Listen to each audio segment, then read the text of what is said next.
Assalamualaikum warahmatullahi wabarakatuh. Pada video tutorial kali ini, saya akan menjelaskan beberapa menu pada Blender ya. Yang pasti juga kita akan mengenal tampilan dari Blender itu sendiri. Pertama-tama kita buka dulu aplikasi Blender yang sudah terinstall di laptop kita. Caranya klik 2 kali langsung, secara langsung ya, tidak perlu berjeda. Misalkan klik, bukan seperti itu, tapi langsung klik 2 kali aplikasi Blendernya. Kemudian kita tunggu aplikasinya terbuka. Setelah itu ini adalah tampilan awal ya dari aplikasi Blender setelah kita install. Nah, di sini ada beberapa menu setup ya yang perlu kita perhatikan. Yang pertama bahasanya, di sini bahasanya bisa kita pilih ya. Di sini bahasanya tetap bahasa Inggris ya, karena tidak ada bahasa Indonesia, jadi tetap pakai bahasa Inggris. Kemudian shortcuts-nya itu tetap Blender ya, jangan dipilih yang lain, tetap Blender saja. Kemudian select with-nya itu misalkan kita mau seleksi objek, itu apakah menggunakan klik kiri atau klik kanan, bukan cuma klik biasa ya, tapi memunculkan menunya. Itu biasanya kalau saya ya menggunakan klik kanan pada mouse ya, atau pada touchpad-nya itu kanan juga, kan ada 2 tombol ya, di tengah ada yang besar, kemudian di bawahnya ada tombol kiri dan tombol kanan. Nah, saya pilih yang right saja, kalian terserah mau mengikuti yang mana. Kemudian spacebar-nya ini saya klik search saja, nanti dia akan muncul menu pencarian saja di spacebar-nya. Kemudian klik search-nya ya. Kemudian temanya di sini bisa kalian pilih, temanya mau yang terang, mau yang abu-abu dan lain sebagainya. Saya karena lebih suka temanya itu gelap supaya mata tidak terlalu perih dan tidak cepat merah ya saat membuat objek atau animasi di Blendernya ya. Ini saya klik next saja. Nah, kemudian muncul menu selanjutnya. Di sini kita klik kita lihat ya, pada new file-nya itu ada beberapa file yang bisa kita pilih. Nah, di sini kita fokusnya menggunakan Blender. Jadi tidak menggunakan video editing, tidak VFX, sculptingnya juga tidak 2 dimensi animationnya. Nah, kalau kita sudah pernah misalkan ya membuat project animasi atau modeling objek, itu kita bisa klik open ya. Tapi karena kita masih baru, di sini kita klik pada new file-nya itu general saja, kita klik. Nah, inilah tampilan pertama setelah kita selesaikan setup awal pada Blender tadi. Nah, apabila pada setup tadi terjadi kesalahan, misalkan, oh saya ini tidak biasa nih pakai klik kanan, maunya pakai klik kiri saja. Nah, itu masih bisa kita rubah ya settingannya, di mana kita klik saja di menu atasnya ini ada edit. Kita klik editnya, kemudian preferences. Nah, kemudian setelah itu kita ini ada beberapa menu ya, kita klik saja key map. Kemudian di key map-nya ini, nah di sini ada yang left tadi, kemudian right tadi, kemudian space bar-nya kita pilih. Kemudian apabila sudah selesai, kita memilih misalkan tadi dari right menjadi left atau dari left menjadi right, itu terserah ya. Kemudian setelah itu kita klik tombol garis 3 yang ada di sebelah sini. Ini kita klik, kemudian kita klik save references-nya. Kemudian kita close. Pada menu Blender ini kita akan melihat beberapa menu ya, banyak sekali menunya, tapi kalian jangan langsung bingung. Nanti kita akan berkenalan dengan beberapa menu di Blender ini. Kita lihat di atas ini ada menu barnya, kemudian ada di sini tool-toolnya ya. Nanti akan kita lihat beberapa tool. Kemudian di sini ada scene collection-nya. Kemudian di sini ada pengaturan-pengaturan dari objeknya atau saat pemodelan objeknya. Dan di tengah sini kita lihat nih area kerja kita ya. Area kerja kita atau viewport-nya. Kita lihat di sini sangat luas sekali ya area kerjanya. Nah, di sini kita lihat ya pada menu atas, menu barnya ini ada beberapa di sebelah dari health-nya. Kita lihat di sini menu layout-nya. Ini menu tampilan yang kita lihat sekarang ini. Seperti ini. Kemudian kita klik modeling-nya. Ini model untuk memodel objeknya. Nah, ini bedanya ya. Kalau layout itu hasil objeknya. Kalau modelingnya itu kita membentuk objeknya. Kemudian di sini ada menu sculptingnya. Di sini kita untuk mengukir ya atau memahat. Jadi objeknya ini bisa kita bentuk atau kita pahat ya. Kemudian di sini ada menu UV editing untuk mengedit objeknya. Di sini kita bisa lihat nanti bagaimana hasil editannya itu ya. Kemudian di sini ada tekstur paint-nya untuk kita berikan warna atau tekstur berupa material, misalkan seperti motif kayu dan lain sebagainya. Kemudian di sini ada menu shading nih, tampilan ya, tampilan shadingnya artinya kita akan melihat tampilan objek dari pencahayaannya seperti apa, apakah lebih gelap, apakah lebih terang atau bagaimana. Nah, kemudian di sini ada menu animationnya, nanti kita akan lihat bagaimana saat dia jadi animasi apabila objeknya ini kita buat animasi. Kemudian ada menu rendering, nanti hasilnya misalkan objek seperti apa. Saat kita selesai membuat objeknya itu, kita bisa lihat di renderingnya ini apakah nanti gambarnya bagus atau tidak. Adapun apabila membuat animasi, maka kita akan bisa melihatnya di menu animationnya. Kemudian ada compositing, ini adalah menu untuk menggabungkan beberapa objek atau mengubah menu-menu atau pengaturan-pengaturan objeknya. Kemudian di sini ada geometry nodes-nya, ini untuk mengatur posisi objek ya. Kita lihat di sini bisa mengatur posisi objek dan melihat perubahan-perubahan skala matematikanya. Kemudian di sini ada scripting, adalah menu untuk membuat kode program ya. Di sini jadi kita bisa membuat objeknya itu menggunakan list kode program atau langsung saja ya. Nah, kita menggunakannya nanti menggunakan menu layout saja dulu untuk melihat tampilannya. Di sini agar tombol pada keyboardnya itu ya bisa berfungsi, kita hidupkan dulu beberapa tombol. Caranya kita klik menu edit di atas ya, edit, kemudian preferences. Kemudian di sini kita ke menu tab input, ini kita klik menu input. Nah, pada keyboardnya ini kita centang emulate numpad-nya, kemudian juga pada mouse-nya juga agar bisa berfungsi dan bisa digerakkan nanti saat kita memindahkan objek dan lain sebagainya. Apabila sudah tercentang, maka kita klik garis 3 ini, kemudian kita klik save preferences-nya, kemudian kita close. Nanti kalau ditekan tombol ALT, misalnya ALT geser, nanti dia bisa bergeser. Kemudian kita akan mengenal yang namanya orbit. Orbit itu fungsinya untuk melihat sisi semua objek, bisa dari atas, depan, belakang, kiri, kanan, dan bawah objek. Bagaimana caranya? Kita lihat di atas sini ada lingkaran yang terdiri dari sumbu X, Y, dan Z ya. Ini adalah sumbu-sumbu matematika, di mana yang X itu adalah sumbu yang merah ini, kemudian yang Y itu adalah sumbu yang hijau, dan Z-nya itu adalah sumbu yang biru ke atas ya. Tidak terlihat birunya, tapi Z itu adalah sumbu yang ke atasnya. Untuk menggerakkan objeknya ini supaya kita bisa melihat di semua sisi, bagaimana? Kita klik saja lingkarannya ini. Nah, kita klik tahan ya, klik tahan, kemudian kita bisa melihat sekeliling objek.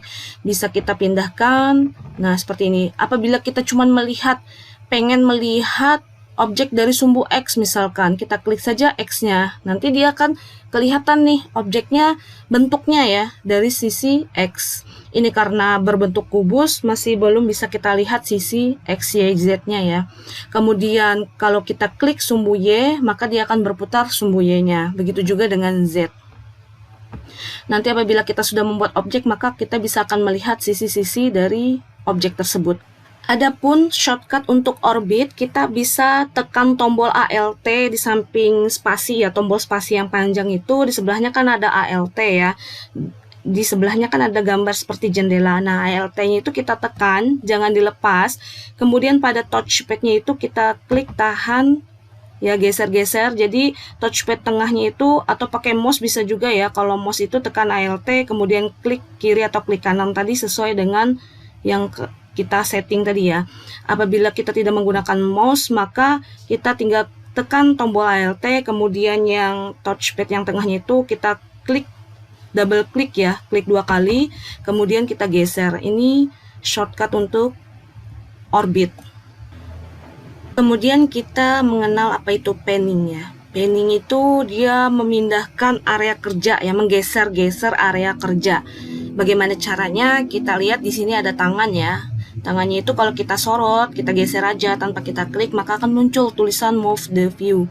Nah, itu kita klik, maka kita klik tahan tarik ya. Kita klik and drag ya. Kemudian kita geser-geser. Nah, jadi yang berubah itu bukan objeknya. Kalau orbit tadi kan objeknya yang kita putar ya, atau kita lihat sisi-sisi segala objek.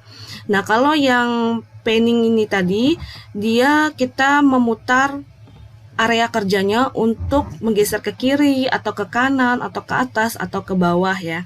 Adapun shortcut untuk panningnya ini, kita bisa tekan tombol shift pada laptop kita ya, dilihat itu ada tombol shift, kemudian jangan dilepas shiftnya, kita tambahkan lagi tombol ALT.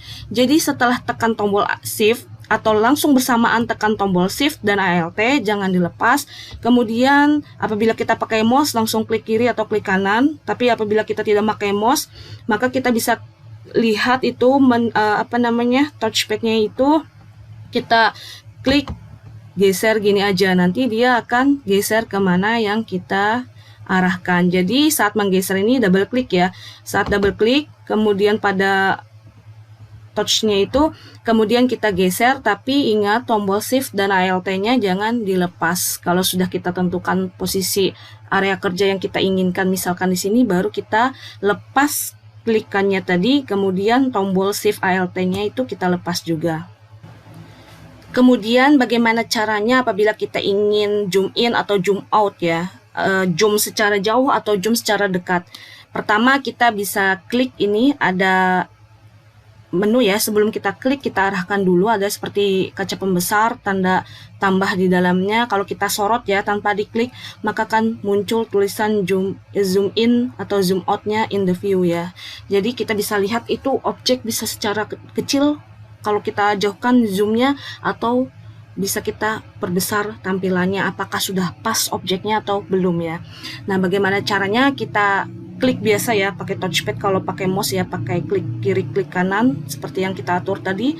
Kita klik saja, double klik ya, tahan. Ini kalau kita geser ke depan ya, ke atas. Kalau touchpadnya itu kita klik ke atas maka dia akan besar, tapi kalau kita klik ke bawah itunya touch yang di laptopnya itu, kemudian kita geser ke bawah maka dia akan menjauh, zoomnya makin mengecil. Nah, tapi kalau misalnya kita klik ke atas maka dia akan membesar.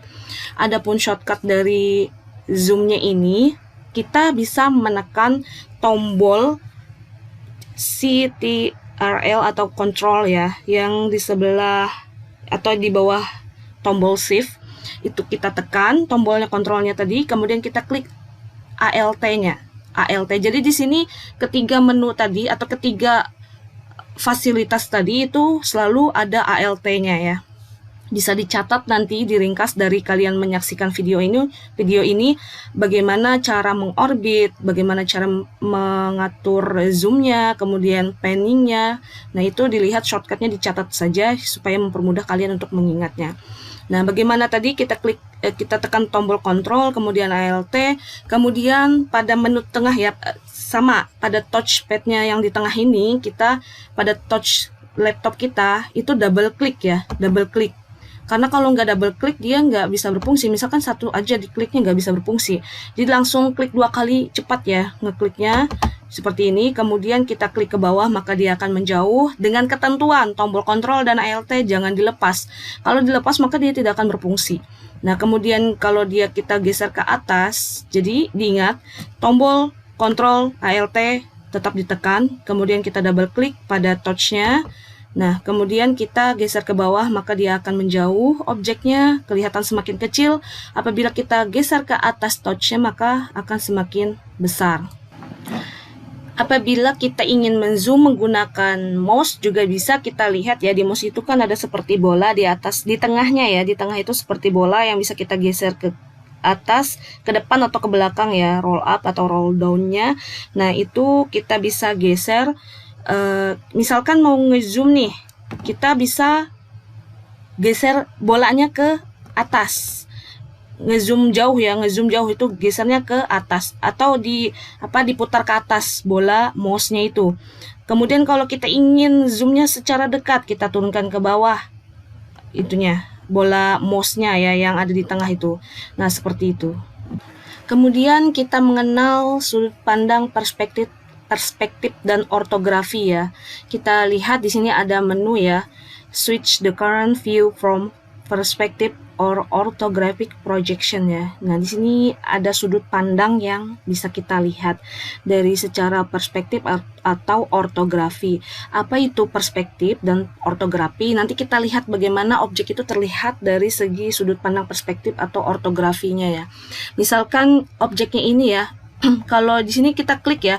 Saat kita klik ini muncul di sebelah kiri atas itu ada ortografiknya ya. Nah, di sini artinya objek dilihat secara ortografi.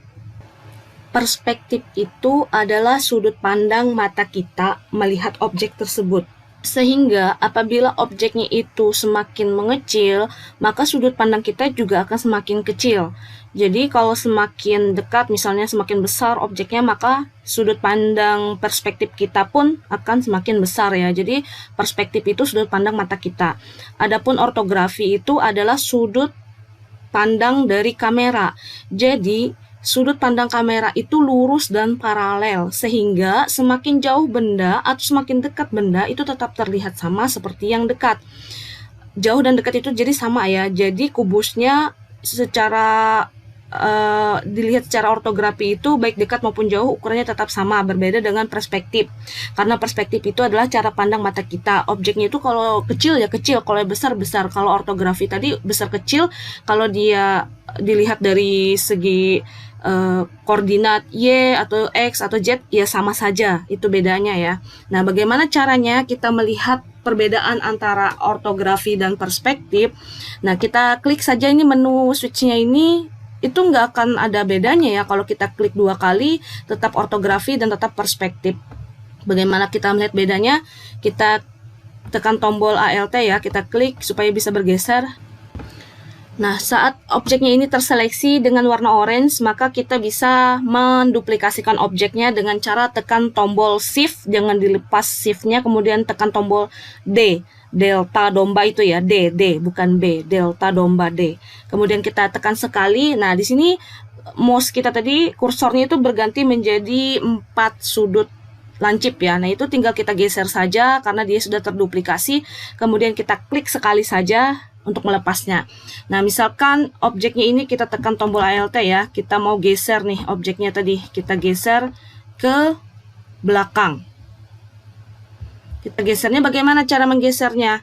Ini kita bisa klik yang ini nih, move-nya ini ke sebelah kiri ini untuk memindahkan objek, kita klik move. Nah, kalau kita tidak klik objeknya, menu move-nya ini, misalkan ini tadi kan kita berada di select box ya. Nah, kalau di select box-nya aja maka dia tidak akan bisa berfungsi ya, tidak muncul nih. Kita tadi di kursor, kursornya itu cuma menunjukkan kalau ini objek saja dan berwarna orange ya karena terseleksi. Kita klik saja ini menu move pada kiri layar, kita klik sehingga muncul sumbu-sumbunya. Sumbu merah itu kita lihat X, sumbu hijau itu Y, sumbu Z itu biru. Nah, kita geser Y-nya saja ya pada sumbu Y, kita geser ke belakang. Ini bisa kita kecilkan ya. Ini kita geser, Shift ALT tadi kita geser nih. Ini tekan Shift ALT supaya bisa digeser. Kemudian bisa kita klik ALT itu untuk melihat ini, klik ALT klik atau tekan Ctrl ALT untuk zoomnya supaya diperkecil, supaya kita bisa geser objek ini agak menjauh ya. Nah, sekarang kita lihat nih, kita klik si sumbu orbit Y-nya ini.